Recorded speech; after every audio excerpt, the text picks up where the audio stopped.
What is a constant ratio plan? Constant ratio plans are examples of an investing approach that defines the contents of a portfolio based on asset classification. Essentially, the constant ratio plan seeks to establish a balance between the types or classes of investments that are maintained as part of the investor's holdings. The purpose of this kind of investment strategy is to make it possible to stabilize the value of the portfolio by moving money between the assets so that a minimum overall worth is maintained regardless of the performance of the individual securities. In a sense, the constant ratio plan is somewhat like applying the principle of a scale. When items on each side of the scale are more or less equal, the scale is understood to be even.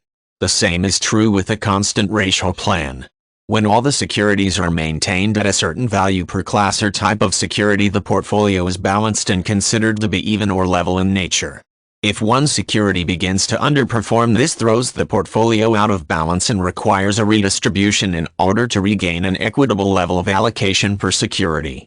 Generally, the constant ratio plan calls for being able to utilize the same securities to restore balance when one or more securities go through a slump.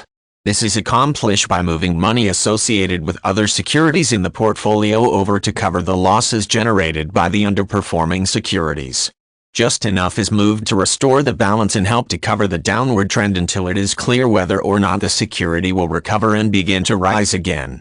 Using this sort of asset allocation is a popular way of holding on to shares of stock that the investor considers highly desirable. If the suspicion is that a given security will recover and begin to perform after a period of time, a constant ratio plan minimizes the overall loss and allows the investor to justify hanging on to the security in the interim. This approach is often employed with long-established stocks that go through a slump but are expected to recover even if the recovery time is considered long-term.